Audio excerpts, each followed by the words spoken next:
Today, I want to share with you my networking tips, and this will help you increase your Rolodex of millionaires and billionaires. And I'm not joking because this is exactly how I started to build my connections back in the day. And these tips actually work. And you would be surprised.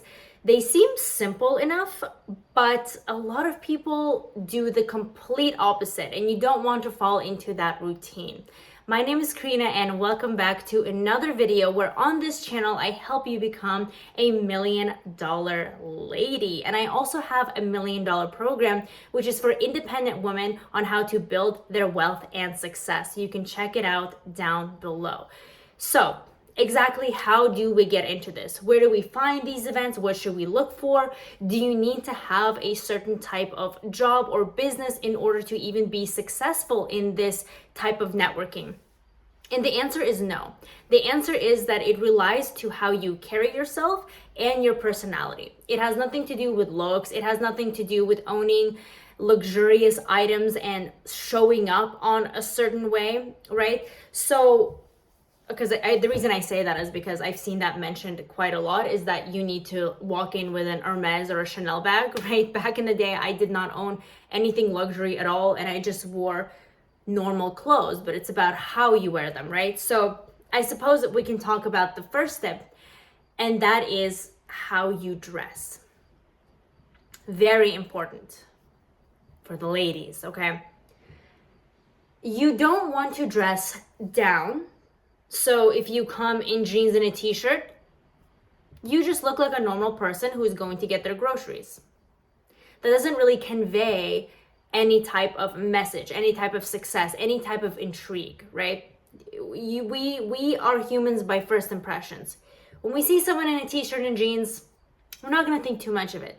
Now, when we see somebody in a professional business suit, maybe at a semi-formal event, we're going to wonder, why are they dressed like that? They look pretty good. They look pretty professional. And I know, think back to those moments, you have thought those ways as well.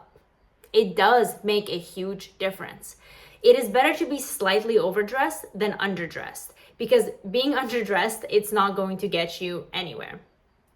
And then we have an interesting aspect on the other side of things, and that is dressing a little too provocatively. And you might think that this doesn't happen, but unfortunately it does. I think maybe we are conditioned as women to think we need to dress a certain way, or this will attract more attention to us. And of course, the way you dress is your business for any other circumstance. But if you are going to a business event, a conference, a networking event, you want people to see you for your knowledge, for your words, for your intelligence, and your looks are secondary.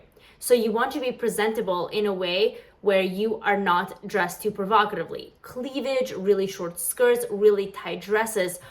While that, of course, will get you a positive first impression, it will not be for the right reasons.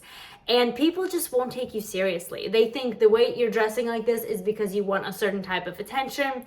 That's just how it is. And frankly, I do think that dress codes are appropriate for certain locations. And I have seen at these events, like real estate events, conferences, business meetings, that these, even holiday parties, it is still inappropriate to dress very provocatively and to show those things, because you are still with coworkers, you are still in a business setting, and you will actually stand out if you look amazing, and people know that if you dress provocatively, you would look a solid 100 out of 10, but you choose not to, because you choose to have the center of attention be on your intelligence, okay? This brings me to my second tip, which is confidence. You have to be confident in what you wear and how you dress. If you're feeling insecure because your dress is riding up, or maybe you feel that your heels are so painful you can barely walk and you're walking like this,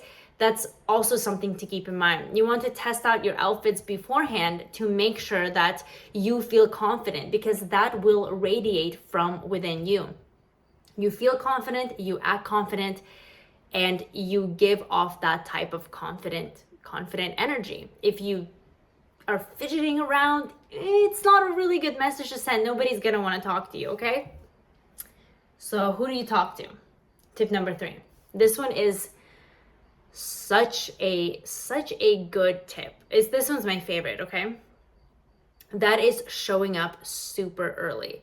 Not uncomfortably early when, for example, let's say the chefs are still cooking the meals, but early enough where you are one of the handful people that are there. And I know a lot of introverts are gonna say, no, please no, this is so awkward. I don't want to be there alone or with a friend and I'm just sitting here not knowing anybody. That is even better. You show up, people start coming into the room.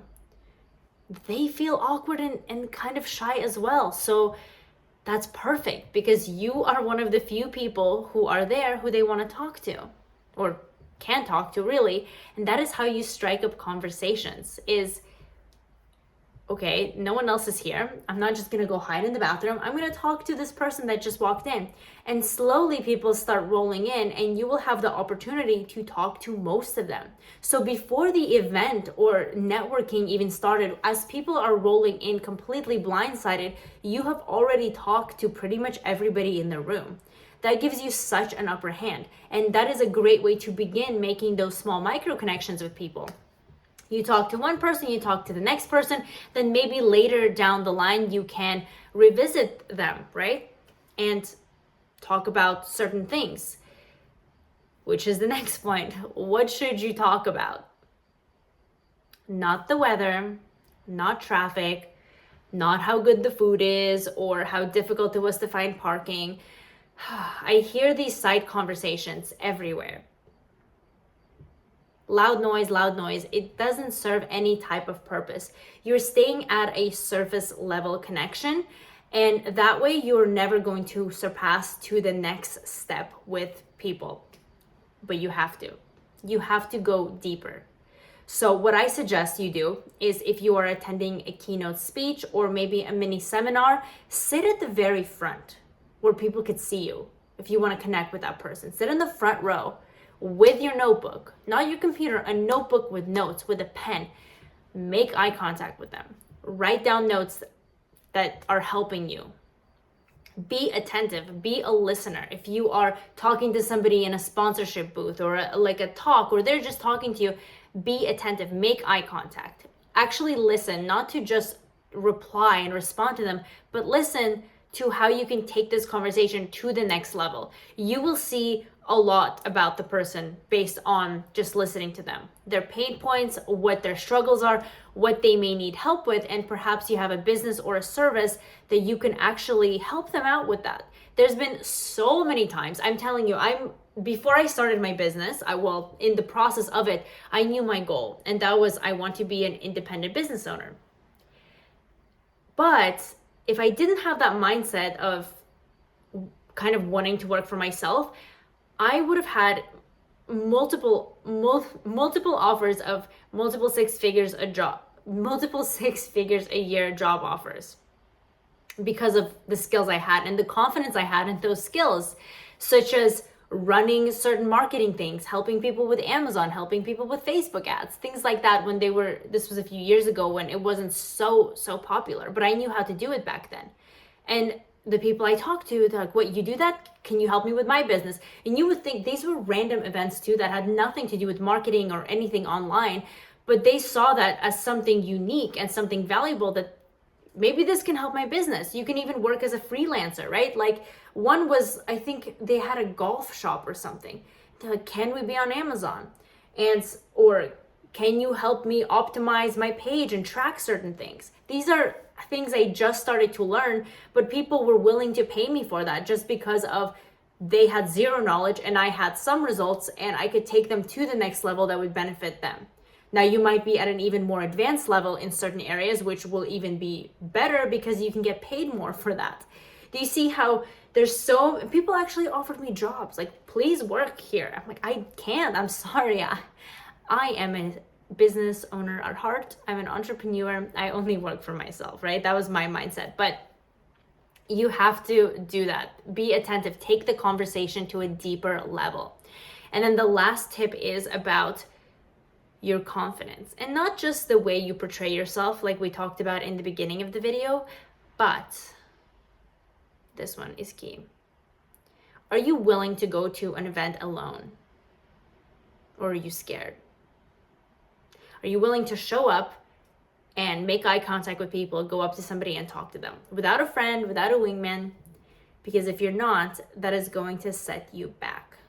You have to do that. You have to become comfortable with going to things alone without saying, oh no, Molly, can you please come with me? There's an event on Saturday. Forget it.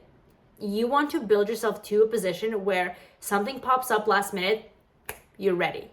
You're gonna go. You're not waiting around. You're not, oh, I'm shy. No, none of that. How do I do that? I have done this forever, for as long as I could remember.